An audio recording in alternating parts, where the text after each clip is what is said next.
Les mobilisations ont permis d'avoir fait reculer le gouvernement sur des dispositions antisociales prévues initialement dans son budget, dont la fameuse suppression des 2 jours fériés. Et aussi parce que le maintien de la pression des travailleurs et des travailleuses dans ce contexte a conduit, pas plus tard qu'hier, à l'enterrement de la réforme de l'assurance chômage qui aurait pénalisé fortement des milliers de travailleurs et travailleuses précaires si elle avait vu le jour.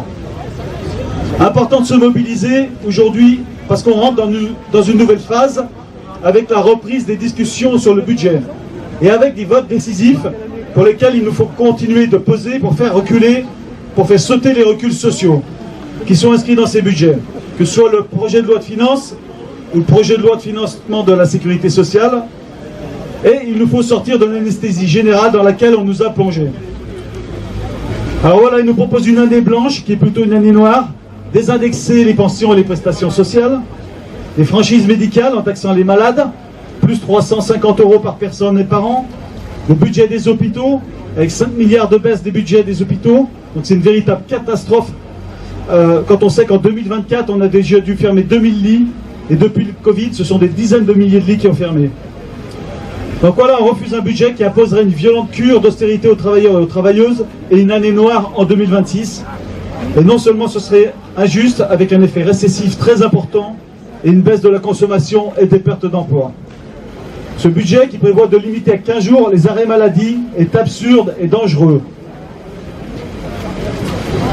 Il prévoit aussi la baisse des allocations familiales pour les enfants de plus de 14 ans. Ça représenterait 900 € par an. Alors nous avons besoin d'un budget sans recul. Or, l'augmentation du budget de la défense de 6 milliards et la baisse de celui des hôpitaux de 6 milliards est inquiétant. Nous dénonçons la rhétorique martiale en cours pour nous vendre de fortes hausses budgétaires pour les dépenses d'armement en prévision d'une guerre plutôt que le financement d'une voie diplomatique et de la paix. Nous refusons un budget tourné vers l'économie de guerre plutôt que le social et le sanitaire. Une conférence sociale sur les retraites et le travail doit s'ouvrir prochainement. La CGT attire l'attention des travailleurs et des travailleuses à ce que celle-ci se fasse dans le cadre du progrès social et de refuser toute tentative de capitalisation et de financiarisation de nos retraites qui permettrait aux mêmes banques, aux fonds de pension qui nous licencient au quotidien, de spéculer avec l'argent des travailleurs. Nous exigeons l'amélioration de notre système par répartition et le retour au départ à 60 ans à taux plein. Et pour terminer, avant de donner la parole aux représentants des organisations FSU et solidaires, pour faire face à la vague de fermeture d'entreprises dans le département, nous étions déjà mobilisés en décembre dernier sous les fenêtres de la préfète pour exiger l'organisation d'assises de l'industrie et de l'emploi, pour faire face à la désintégration du tissu industriel en Isère. Nous n'avons aucune réponse à cette heure, malgré les annonces de la fermeture d'entreprises ou encore le placement en chômage partiel pour baisse d'activité. Vancorex, Arkema, Photowatt, Valeo, les acéries de Montpertuis, Tesser, Soitec, Estécrol, Ferropen, alors que beaucoup d'entre elles ont bénéficié ou bénéficient encore d'argent public. Elles nous rappelleront à nouveau avec la délégation tout à l'heure nos exigences et préciseront à la préfecture que la préfecture de l'Allier a accepté la tenue d'une conférence sur l'industrie, la préfecture de Savoie le principe d'une conférence sociale. Alors oui, la préfecture de l'Isère doit nous entendre et organiser ses assises de l'industrie et de l'emploi sur les questions des filières industrielles. Nous appelons également les travailleurs et les retraités à se mobiliser massivement jeudi 11 décembre avec une manifestation prévue à 14 h au départ du site de Tesser jusqu'à la mairie de Crolles pour faire entendre la voix de celles et ceux qui refusent de voir s'éteindre l'activité industrielle dans la vallée du Grésivaudan et plus largement dans notre pays. Notons qu'à cette occasion, notre secrétaire générale Sophie Binet sera des nôtres et rencontrera les salariés du site. Ainsi que le sénateur communiste Fabien Gay, je l'appelle l'homme qui valait les 211 milliards, car il est le rapporteur de la commission d'enquête sénatoriale sur les aides publiques versées aux entreprises, qui a révélé qu'en 2023, 211 milliards de subventions, soutiens, exonérations de cotisations et niches fiscales ont été versés aux grandes entreprises, aux grandes sociétés, sans condition et sans contrôle. C'est une honte. Alors le 11, tout et toutes mobilisés pour l'industrie, car sans industrie, pas de service public, sans service public, pas d'industrie. Merci les camarades. Manu Potier pour la FSU. Bonjour, c'est sur l'air de « Je te tiens, tu me tiens par la barbichette ». Les débats budgétaires se poursuivent au Parlement dans la plus grande confusion. On ne sait plus qui tient l'autre par la barbichette. Censure, pas censure, ce qui est voté en commission sera-t-il voté en plénière? Le décalage de la réforme des retraites voté à l'Assemblée le 12 novembre sera-t-il rejeté par le Sénat? Le vote aura-t-il lieu ou le budget sera-t-il finalement passé par ordonnance? Le 49.3 fini? Vraiment? Le gouvernement tombera, tombera pas? Dissolution, pas dissolution? On nous balade, on essaye de nous faire prendre des vessies pour des lanternes. La taxe Zuckman a été écartée alors que 86% des Français y sont favorables.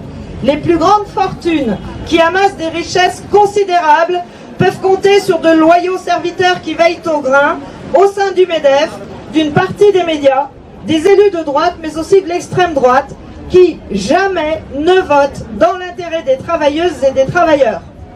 Les rares avancées qui émergent sont systématiquement assorties d'un financement sur le dos des classes moyennes et populaires et des services publics, ce qui revient à taper encore plus fort sur les plus fragiles. Dans la fonction publique, les plus mauvais coups ne sont pas écartés. Gel des promotions, suppression de 4 000 à 8 000 emplois de profs selon les sources, suppression d'un fonctionnaire sur 2 partant à la retraite, 3 jours de carence pour la territoriale, baisse de 10% de salaire en cas de maladie, retraite par capitalisation dès la naissance. Un vrai concours Lépine.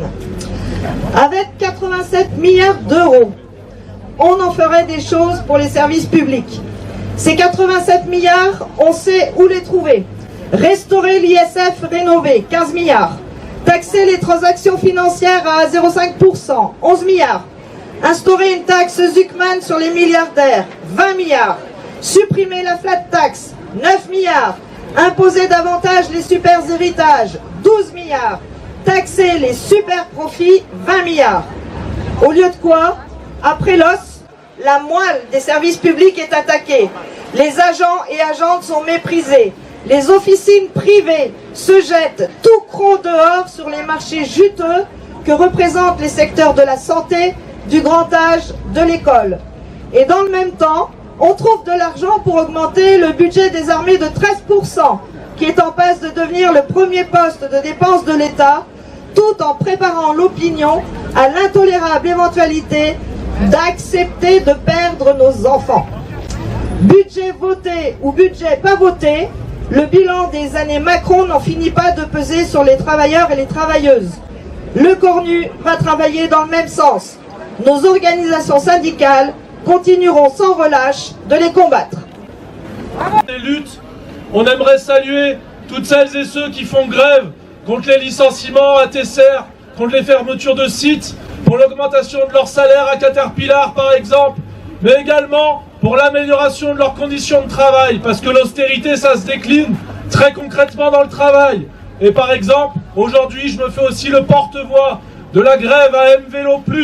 C'est ceux et celles qui réparent et qui mettent en circulation les vélos jaunes dans l'agglomération de Grenoble. C'est quelque chose qui a une utilité sociale très concrète, c'est pouvoir se déplacer sans être forcé de prendre sa voiture. L'austérité, c'est par exemple la suppression de la tarification sociale, la tarification solidaire. Pourquoi? Tout simplement parce que ça coûte de l'argent. C'est le même argent. Les camarades ont rappelé qu'aujourd'hui, cet argent, il est fléché, il est orienté, soit dans des exonérations pour les grandes entreprises, comme Lafarge par exemple, actuellement en procès justement pour avoir financé il y a quelques années l'État islamique. Et on a hâte de savoir le verdict et le résultat de ce procès. À un moment donné, il faut de la transparence par cette plateforme logistique de Saint-Quentin-Fallavier à la bordure avec le Rhône. Cette action, elle montre bien qu'il y a de la combativité dans le pays pour imposer un autre modèle de société, pour imposer d'autres lois par rapport à la loi du fric. Ces lois-là, c'est aussi notre cahier revendicatif. Et donc aujourd'hui, c'est ça aussi qu'on va faire valoir, d'une part à l'État, mais c'est là-dessus qu'il faut convaincre chacun et chacune dans nos entreprises et dans nos services. Vive la lutte! Allez, je passe la parole au camarade devant Correx. On applaudit. Bonjour à tous. Donc Denis Carré, le secrétaire du syndicat du site chimique de Pont-de-Clay. Quelques petites infos du coup de ce qui se passe aujourd'hui. Comme on l'avait prédit sur la... Alors, Vencorex est bien liquidé. À peu près 45 personnes sauvées sur le site. Le site va pas très bien aujourd'hui, donc comme on l'avait prédit auparavant. Suez aujourd'hui n'a pas les rentrées d'argent qu'il espérait avoir malgré le départ de Vencorex.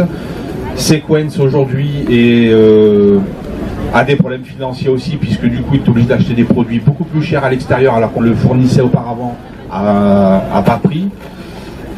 Du coup pas de marge.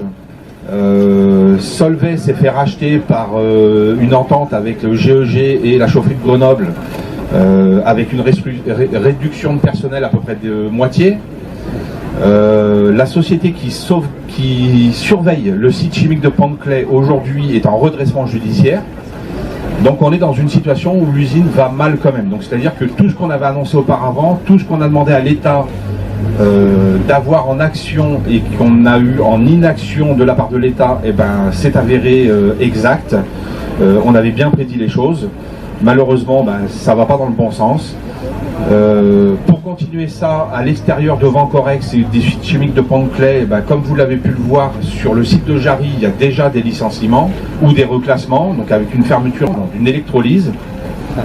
Sur le bassin lyonnais, on a déposé un dossier au liquidateur de Vencorex pour pouvoir reprendre des ateliers. On attend à l'heure d'aujourd'hui des décisions de justice, alors en espérant qu'elles ne soient pas les mêmes que celles qu'on a eues la dernière fois, qu'elles soient plus en notre faveur que le chinois, qui aujourd'hui va pas très bien non plus, et ses salariés sont très mécontents de sa façon d'exercer en France.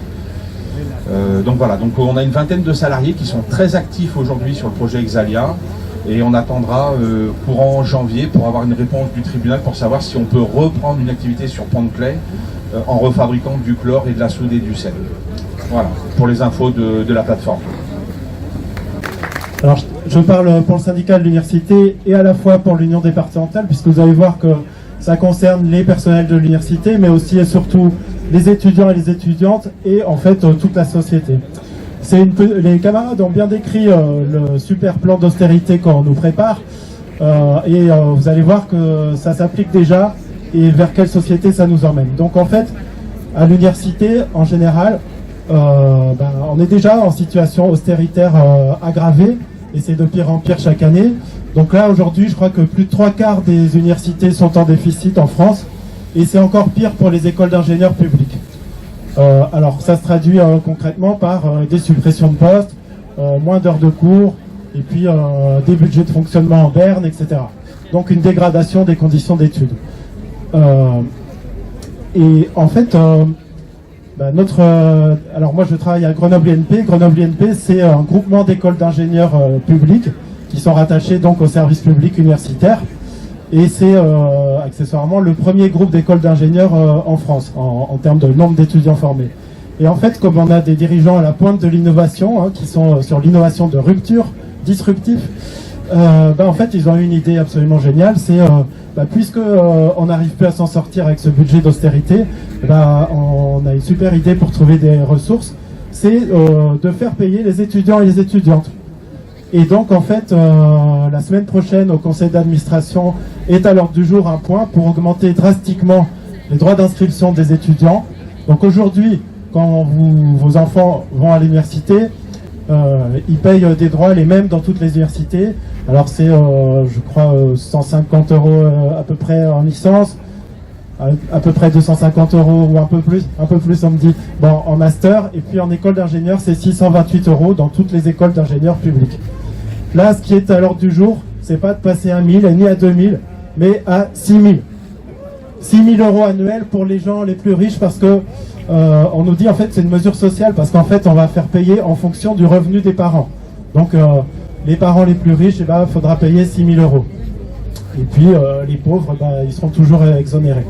Sauf qu'en fait on met le doigt dans un engrenage funeste, où en fait c'est quoi un étudiant riche?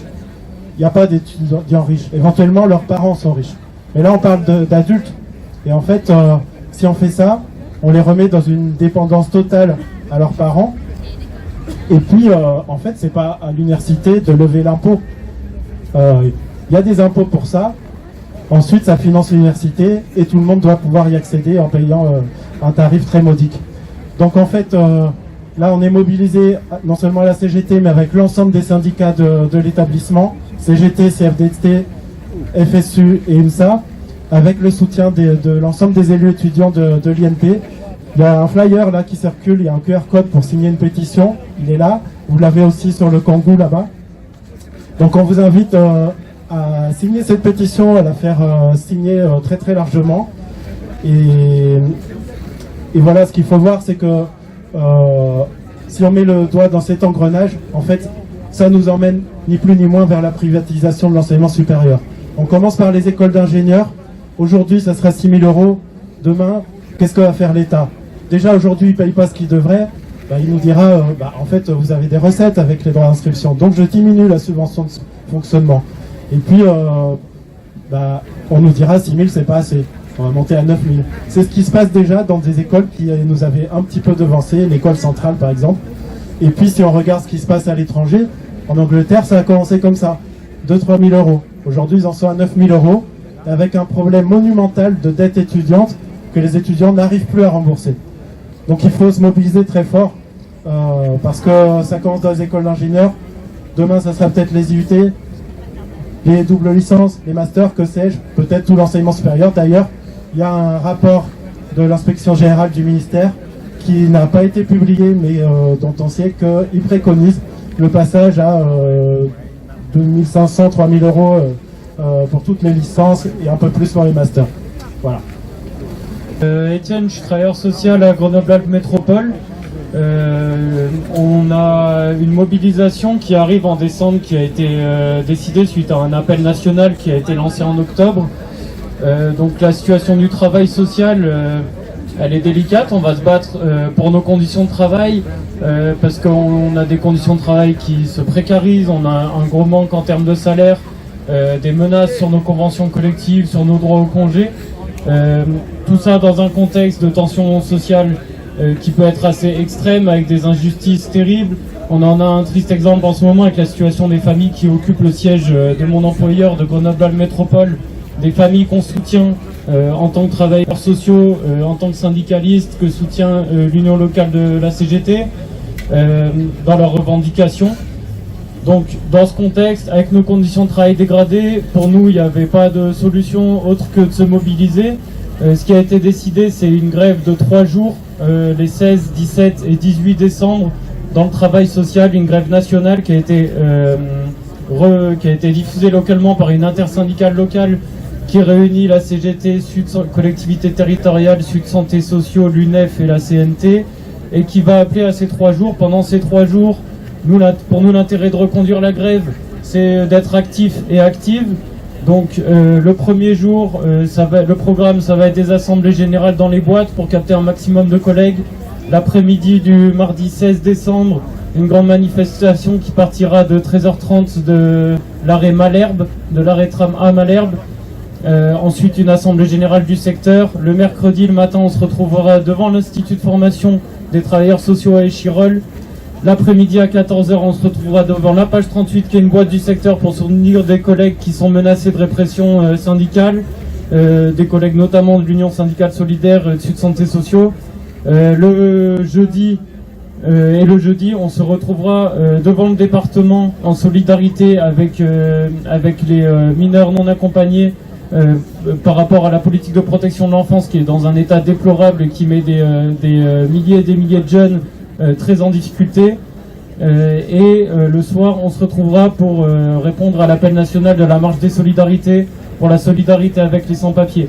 Donc on a un programme très chargé les 16, 17, 18 décembre. On vous invite à nous rejoindre sur ces dates et on vous souhaite à toutes et à tous beaucoup de force dans vos luttes. Merci. Bonjour tout le monde, moi je m'appelle Aboubacar. Nous sommes venus avec vous pour la manifestation. On est des libraires des repas. Nous sommes là aujourd'hui pour les manifs avec notre collègue. On est à Grenoble ici, ça fait des années. On est là, on n'a pas de logement. On fait la livraison pour le repas. On livre la police, les gendarmes, tout. On a toujours passé la nuit au dehors. On n'a pas de place. Nous sommes là aujourd'hui avec vous pour les manifestations. Et on est à Métropole là-bas pour les expulsions des places de 50 places de géants. Et à Villeneuve-Arlequin, ils ont expulsé d'autres collègues qui sont là-bas aussi. Et nous sommes ici pour les libraires. En fait, là, avec toutes ces difficultés, on est là sans papier. C'est très compliqué avec nous, notre vie. On dort au dehors, il y a une femme qui sont là-bas enceintes, il y a des femmes, des bébés de 1 mois. Il y en a qui sont accouchés là-bas, même à Métropole là-bas. Avec notre situation, c'est très très compliqué avec nous. On est là aujourd'hui pour les manifs, pour nous régulariser notre situation avec le droit au logement et toutes les associations qui sont ici pour nous soutenir avec nous. On est là pour ça. Merci. Bonjour à toutes et tous, ce qu'ils font, c'est de mettre en place un service militaire qui apparaît comme seule perspective pour toute une partie de la jeunesse la plus précaire et pour pousser toute une partie de la jeunesse à s'y enrôler, comme l'a dit le camarade de la FERCSUP. Ce qui nous attend à l'université, c'est une augmentation des frais d'inscription à plusieurs milliers d'euros pour l'ensemble des étudiants. À ça s'ajoute aussi un max de coupe de budget à la fac. À Grenoble, c'est 3 millions de moins de budget pour l'année prochaine. Pas de budget pour les services publics, mais par contre un maximum de budget pour la guerre. On a vu qu'il y a 10 milliards de plus dans le budget de l'armement pour les 2 prochaines années. En fait, nous, les jeunes et travailleurs du monde entier, on n'aura rien à gagner derrière leur guerre et leur protectionnisme. Notre seule perspective, c'est la construction d'une mobilisation d'ensemble pour aller chercher tout l'argent qu'il nous faut dans les caisses du patronat. Et pour ça, nous, on ne pourra pas esquiver une mobilisation d'ensemble et de regrouper tous ceux qui se battent actuellement contre les licenciements, contre l'austérité et la marche à la guerre. Notre perspective, elle se trouve du côté des mobilisations. Alors, solidarité avec les grévistes de MVélo, solidarité avec le mouvement du droit au logement pour l'occupation de la métro, des travailleurs en grève de TCR contre leur licenciement. Et nous, la jeunesse, on a évidemment toutes nos places dans ces mobilisations. Alors, on appelle toutes celles et ceux qui veulent se mobiliser à nos côtés à nous rejoindre, à nous contacter et à mener ces mobilisations avec nous. Merci beaucoup.